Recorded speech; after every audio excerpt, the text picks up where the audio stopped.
Coming to you live from the palatial studios of PBJ Productions. Welcome to Patrick and BJ Talk Real Estate, where we talk about life, the universe, and everything as it relates to real estate. Hey everybody, it's BJ. And Patrick. And we're back again talking all things real estate. And today, we thought it'd be a great idea. I know you and I get kind of the same kind of questions just as realtors, where people are asking, what does this term mean? What does that term mean?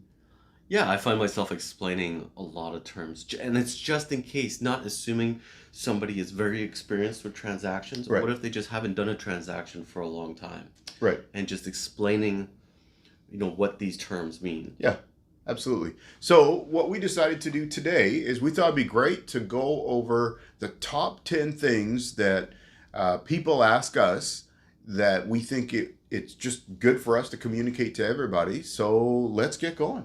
Yeah. So the first one is, what's the difference between a deposit and a down payment? That's a good question.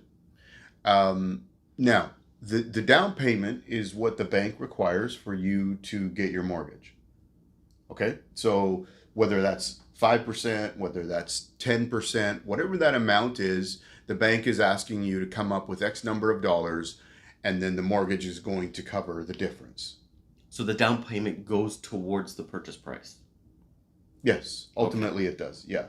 The deposit will also be applied towards the purchase price. Here's the other thing, the deposit can make up part of the down payment, but Okay. the deposit is payable. We could say it this way: we consider an offer to be a firm, done deal when the conditions have been removed and the deposit, whatever that amount, has been received by the seller. Right. So what you're saying is that seals the deal. Yeah. That it's now going to that purchaser and seller have committed to this agreement to sell their home. Right. Yeah. To put some numbers in perspective, somebody's down payment might be, let's say their down payment is $10,000. They could choose to have a $10,000 deposit. If they wanted to, yeah. Right. Okay. So they even though this is the deposit, it's also the down payment. Right. So that would be equal Right. in that case. Right. But the deposit could be less than the down payment.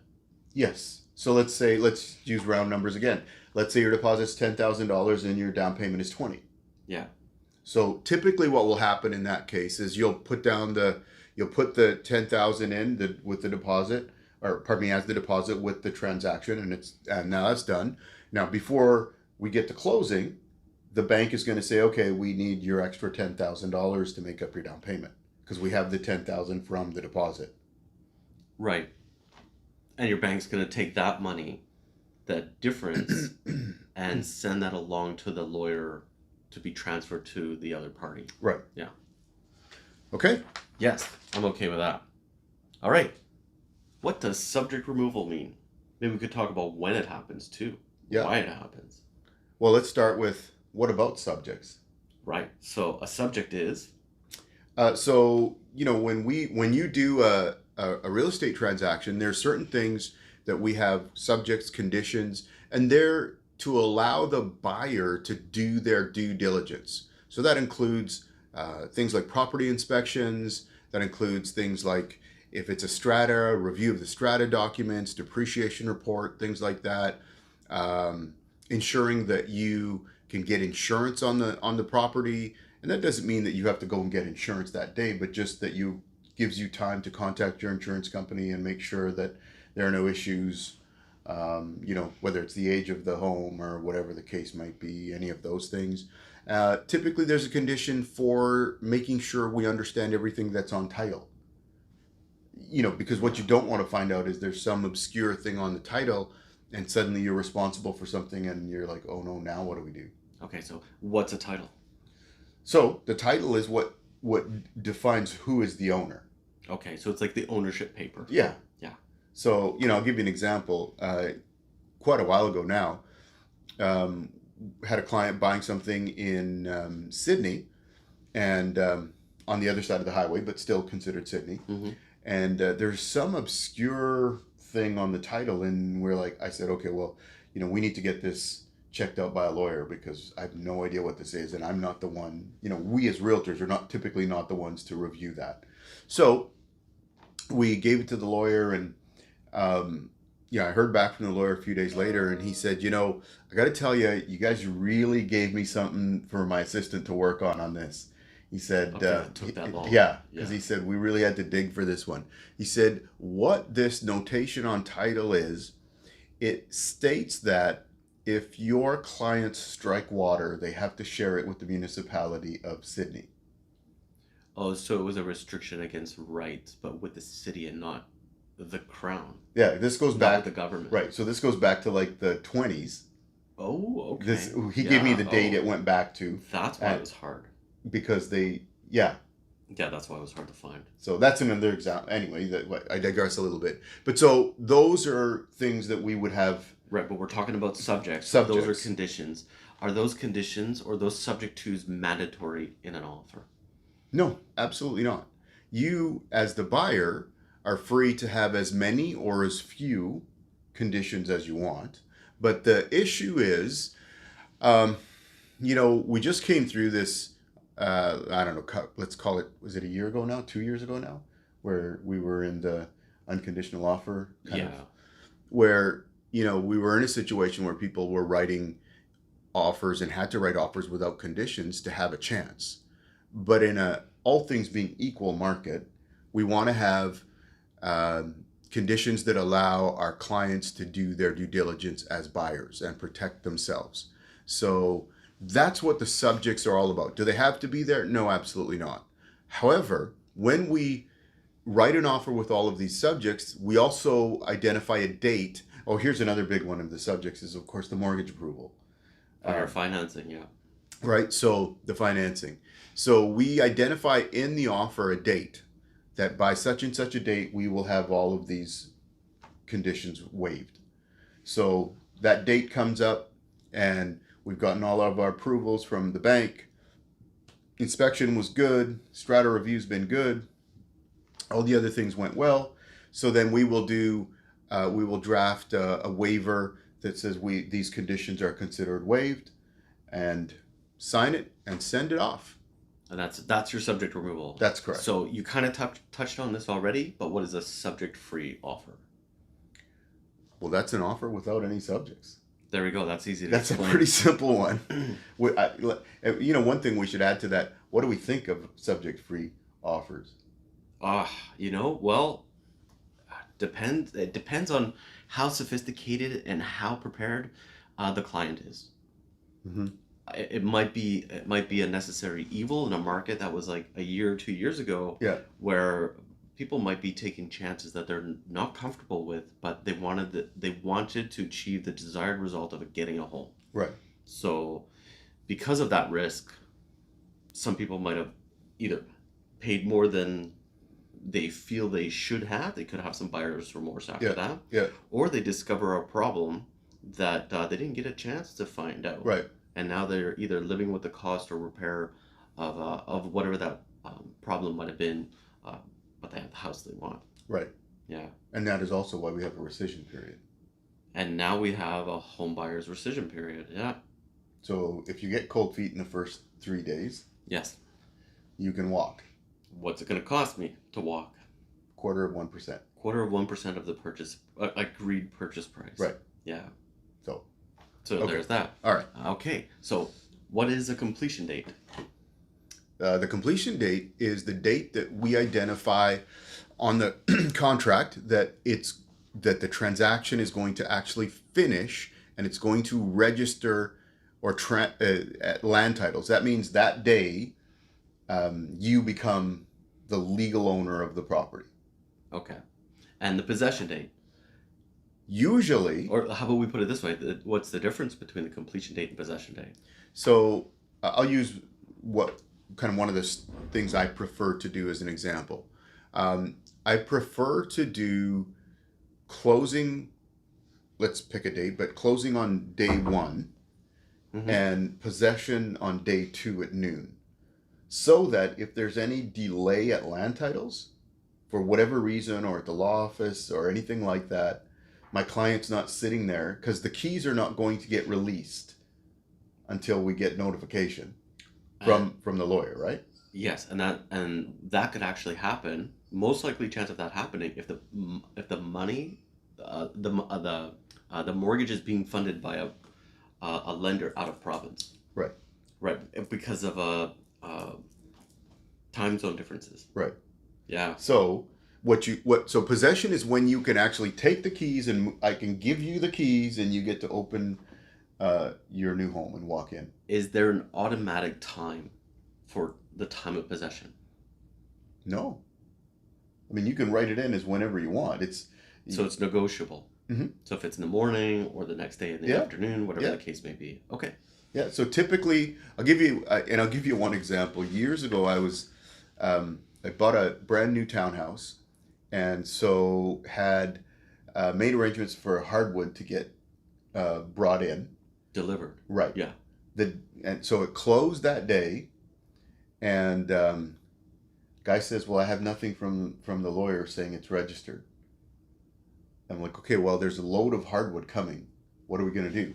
And so they agreed to let me put it in the garage.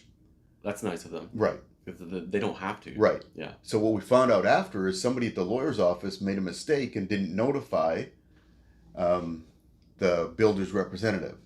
Okay. But they weren't going to give me anything until they had that notice of registration. I'm going to follow up on this term. Can you have the possession date before the completion date? Yeah, I guess you can, but that's a mess. Yeah, that's why I'm asking, because people ask me that. Can they move in? Not their shipment of flooring, but some people want to move their possessions in a week before, 2 weeks before. So why is that a good idea or a bad idea? That's not a good idea. That's a can of worms. That's no kidding, because now what you've done, if you're the buyer, is you've become a renter, and you've turned the seller into the landlord. Even if you don't move in, even if it's just, can I use your garage to like put my furniture in there? If you have possession of the property, before it's closed, you are not the owner, right? Yeah. Therefore, you are the renter. I know that can get into a lot of insurance issues. Right. For one. Right. Let alone if I don't even want to go touch a topic of being a tenant. Right. Yeah. And insurance would be like, red flags, everything. Yeah. Oh yeah. No, I never recommend that, but I wanted to ask you. Yeah. Okay, let's move on to the next one. Okay. What is a special assessment or a special levy? And when does this happen? Ideally never. Right, but so the special assessment is, there's something, and this is strata related. So we're talking about, what's a strata? So condos, townhouse. Okay, townhouses. Right. So what we're talking about is, I'll pick something. All the windows need to be done. The windows are going to cost $100,000. The strata looks in what is in their reserve fund, and they define that, okay, we can't pay $100,000 out of the reserve fund, so we're going to need to come up with $50,000. Split over X number of units in the place. Mm-hmm. So let's say you need to come up with $50,000 and pick a number. You have 25 units. That would be horrendous. No, that wouldn't be. That would be like $500,000 for 25 units. Wow. Maybe, I'm totally guessing, right? That would be like... I was trying to do the math so it would be easier, right? Oh, yeah. Okay. The idea is they'll take whatever that amount is, split it between the number of units in the complex with the value associated with each unit in terms of number of bedrooms, square footage, and that kind of thing. And they identify that, okay, every unit in this building, or you, owner A, are going to have to come up with $1,000. You, owner B, are going to have to come up with $1,500. And it's going to So it's not an even split is what you're suggesting. That's correct. Right. And it's going to be on this date at this time, or whatever date that we need this money so that we can redo the windows or whatever the project is. So a special assessment is required to deal with something that's typically like a special case that wasn't planned for. Right. If they're under budget on, let's say, the roof, if it's the balconies, like these are all the common problems that I've seen as buildings get older. Yeah. Elevators, leaky parking parkades. Oh, it's even been for just upgrading fire systems. Yes. Yeah. Fire systems, Sure. alarm systems. And these are not things Could be the carpets. Sure. Like in the whole building. Yeah. If the strata hasn't budgeted for these things, Right. they might want to keep enough in, let's say, what we're going to talk about next, contingency reserve fund. Yeah. And decide to special assess. Maybe it's not 20,000, 10,000. Maybe it's just 2,000. Yeah. But it'll take care of an expense. Yeah. That so they don't have to pull it out of their contingency reserve fund. Yeah. Because they know they've got the balcony, the roof, something else is coming out. Yeah. And the one thing about things like special assessments, they're not done in a vacuum. The president can't just say, we're doing this. Oh, right. So how does a special assessment happen? There's got to be a vote. There's got to be, depending on what's written into the bylaws in terms of approvals and percentages and all of those things. Yeah. There's got to be a vote. There's got to be, well, not only a vote, there's going to be some level of discussion about it. It's going to be ongoing in the minutes and getting quotes and all of that. I've never seen it as a surprise. People have like, oh, we know we have to maintain or repair something. And it just takes a longer time to decide because you have to cooperate with a whole bunch of people that are owners of the strata. Yeah. Yeah, and everybody has to agree to it. I know there's one building in town, and it's a great location. I've had few people, but like, why is this priced so well? It's like $100,000 or almost $150,000. Well, it's because there's a special assessment of at least $100,000 on each unit. Oh, yikes! Yeah, I could see that. So what they've said is, in that case, the banks aren't going to lend any money on it. Especially we don't have it as much anymore, but during leaky condos, we're going to go down a rabbit hole. I don't want to go that far down. Okay. But yeah, there was some issues with financing and places were artificially lowered because of that additional cost. Yeah. Right. Yeah. So, okay. But moving on, we touched on contingency reserve fund. Yeah. So we're still talking about stratas, condos, townhouses. Yeah. What's a contingency reserve fund? It's basically, it's like the slush fund. It's the kitty, right? So it's what the strata is putting away aside from, it's like the strata savings account, right? It's got, the strata's got, it's going to cost us every year X number of dollars. They've got a budget that they would have drawn up at the start of the year, and this much for heating or whatever in the common area, this much for upkeep of this, and so forth. And in that equation somewhere will be contribution to the reserve fund. And that reserve fund is for whatever comes up. Contingency fund might be a good way to think of it, because if there's anything that comes up, well, we have a contingency for that. Yeah. So that's excluding from the normal operations fund. Right. Yeah. Cool. It's like your savings account. Okay, we touched on this for title, for ownership. What is a title search? It's a search to make sure that you are the one that can sell that property. You as the seller. As the owner. That's correct. So actually are the owner. It helps us verify who the owner is. Yes. What else could you find on title? Well, that's important. Yeah. You would find out if there's any pending litigation. Yeah. So that means if the bank is knocking on the door, and I've acted for the bank in cases where, it'll be right on the title, the court order and so forth. You'd have an order in eyes on yeah, it. Yeah.